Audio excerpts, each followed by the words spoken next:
Izalukazi Nkosi yami zashala zazabheka phansi, zanamahloni zakhophoza, zabheka emaceleni, zazodwa ezilungisa amaduku, zizama ukuzibamba athi iduku, engazukuthi iduku khona into erongi, zalibambatha zalilungisa. Zazodwa izalukazi eziphiswa umchamo osheshayo. Awu, kodwa usenzani kodwa Nkosi yami? uMacele esigila igoda ekuzeni kokusa sisalele kamnandi siphumule. Kodwa le ngane isenzani? Seziyayikhuluma izalukazi zodwa le ndaba ngakusasa, seziphuza itiye zimangele ukuthi awu, kodwa umakoti, awu kodwa umakoti Nkosi yami usenzani?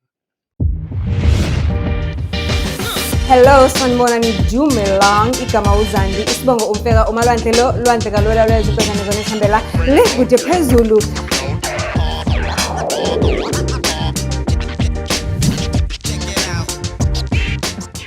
Do join. Story time. It's a story time. Ngishisa. Angifuni ukusheshe ngiloke ngicula intende. It's a story time. Yes. Nangoku uMacele uyashada, mushasha emzini. Intombi into ehamba umhlanga.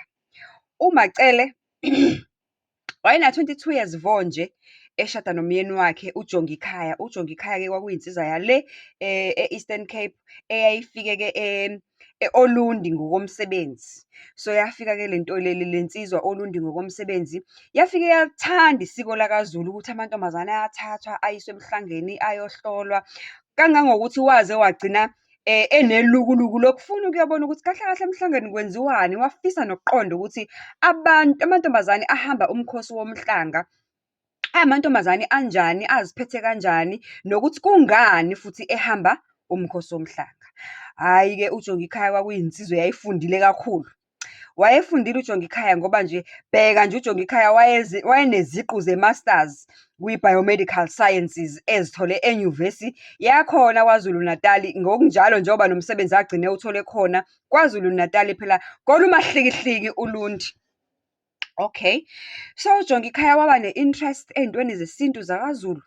Wawafunda amasiko wakaZulu, wabuza ebantwini, wakhipha imiqingo emikhulu, wayifunda koma-Google, koma-library, kephi, wabuza kwabanye kwezinye izifundiswa afunda nazo, nasebantwini ayefunda nabo. Waze kangangokuthi waze wafonela uprofessor wamasiko nezithethe khona KwaZulu Natal, ngoba efuna ukuli-understand-a kangcono isiko lamaZulu, ngoba nje ngendlela ayesethatheke ngayo ngaleli siko wayefuna ukwazi yonke into ngalo. Okay, uJongikhaya uthe mesuka lapho mese azile ukuthi kahle kahle kwenziwani, nokuthi umkhosi womhlanga uyini, nokubaluleka kwawo, nomlando wawo. Wanquma isinqumo ukuthi noma kanjani akasabuyele ekhaya kube Eastern Cape. Umfazi uyomthola khona la KwaZulu Natal, futhi ufuna umfazi ofundile, omncane, ofresh. Uma ngabe kuwukuthi lo mfazi lo omncane ofresh amfunayo akafundile, uzozifundisela yena.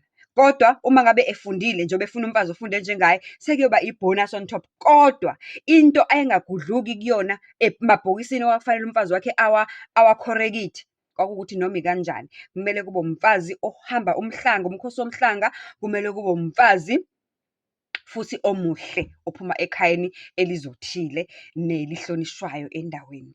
Hhayi, akubanga isikhathi esingakanani lafika usuku futhi lo mkhosi womhlanga-ke uJongikhaya wahamba nawathi, hhayi cha, kule game, kulo nyaka nami ngiyafuna ukuyobona lapho iy'ntokazi ukuthi zisuke zenzani. Hhayi, wabhukha-ke indawo yokulala, efuna ukuwubona wonke umcimbi womkhosi womhlanga kusukela kuqala uze uphele ekugcineni. Ngenhlanhla-ke uJongikhaya waseqalile ukuzibona izintokazi la esigodini ezihamba umkhosi womhlanga. Ikhona le ntokazi yayiseyithathe ilihlo lakhe selithe ne kuyona.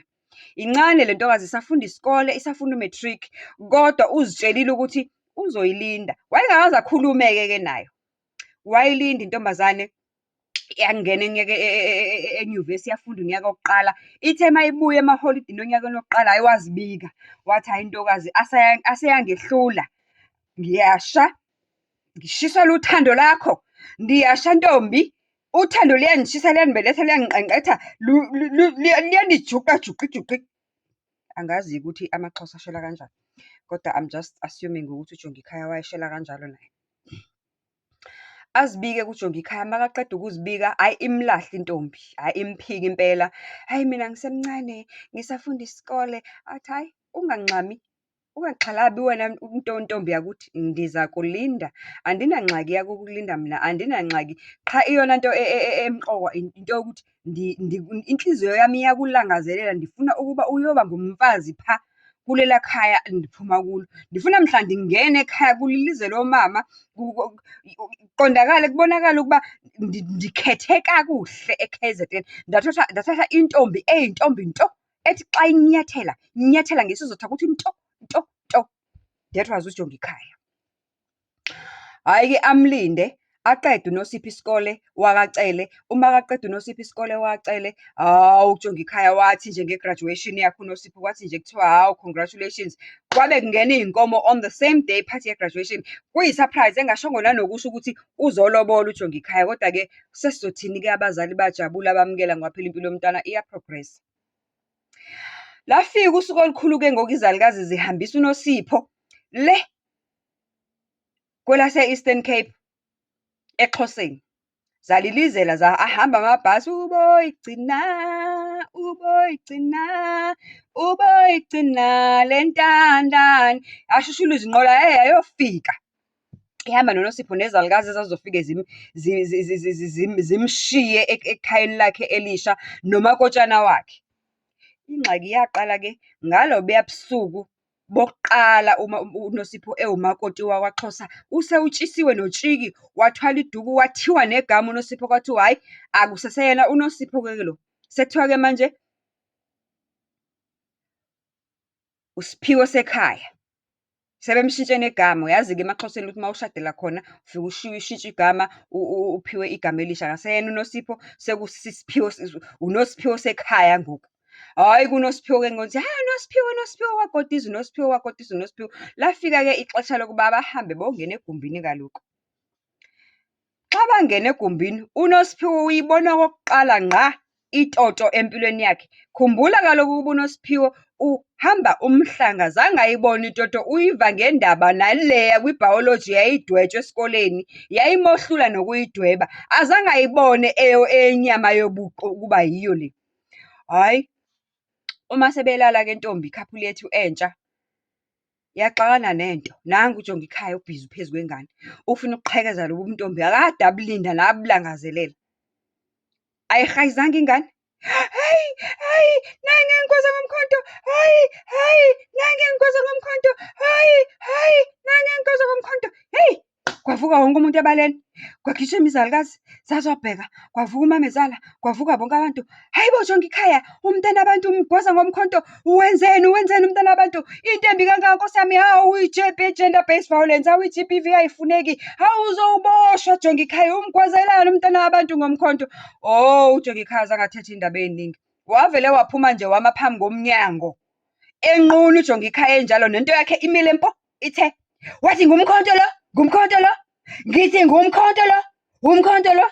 Hayi, izalukazi kwavele kwaphela naso zwaneni, sezinyobozela zishalazela. Awu Nkosi yami, awu, hayi. Lalela, ungakhohlwa ukulayikha, usubscribe, ushare izindaba zihambe, because we are creating a lot of awarenesses on these story times. Make sure that you also watch our podcast. If you've got a story to share, you've got a story to tell, you are in and around Durban or Johannesburg, do invite us. We would love to have your story, as long as it's going to educate us, as long as it creates awareness, and as long as we live. We'll continue sharing stories. We'll continue having these conversations. And remember, the Meaningful Conversations with Rosanne Vega is the only podcast that educates, inspires you, and keep you entertained. I hope you enjoyed today's stories. Keep them coming. Love and peace.